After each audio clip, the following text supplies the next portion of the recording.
Mapagpalang araw naman po. Nandito naman po ako sa inyo. Mag-share naman po ako sa aking kalaman sa spiritual. Ibabahagi ko po sa inyo ang pagsisisi sa sarili, yung nagawang kasalanan natin. Maganda po ito. Magsisi po yung mga nagawa natin, mga kasalanan natin. Kasi yung sa atin, mga nagawa natin, hindi po tayo perfecto na tao na hindi tayo makakagawa ng kasalanan. Ito pong i-share ko po yung paglilinis sa sarili para gabayan tayo ng amang nasa langit na tayo po ay nagsisisi sa ating nagawang kasalanan. Ito po yung orasyon para malinis ang ating nagawang kasalanan. Anima Christi po ito.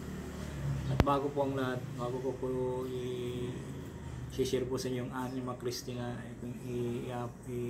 makakalong po sa inyo ay huwag makalimutan mag-subscribe, mag-like and share para updated po kayo sa susunod kong video. Maraming salamat po. Narito po ang Anima Christi. Anima Christi, Sanctissimi Sancticami, Corpus Christi, Sacratissimum Salvami, Sanguis Christi, Viciosimi Christi, Purissima Mundami, Sudor Vultus Christi, Virtuosissimi Sanami, Pasio Christi, Piissima Comportami, Ubuni Suscus Sedemi, non permitas misi parare adti, Augusti Maligno, Dependimi in hora, mortis vocami, Jubi binar adti, it ponimi diastati, at cam angelis, it archangelis, tuis, lamdenti pinita sa ikula, sa iklorum imin. Anima Dominus Deus about Christi, Jesus, Corpus Christi, ato picatum igusum, Jerusalem, Marsadit, Tababimi, Salvami, Satur Aripo, Tinit, Operarotas, Salvami.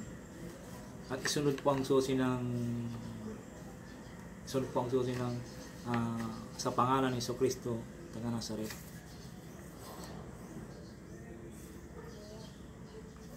Saka po sa dibdib at ganun po, po sa dibdib.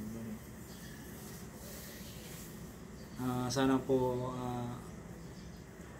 yung kung nag-uusap po kayo ng mga orasyon at nagkukopya po kayo ay yung capital letters po, yung katulad po ng ganito po ay Anima Christi.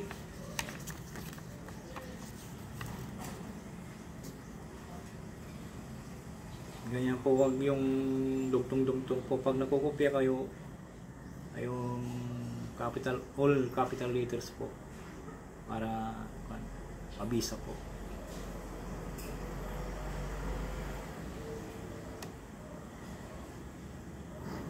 Yan po ang Anima Christi, pampalinis ng mga nagawa nating kasalanan sa harapan ng Diyos o kapangyarihan.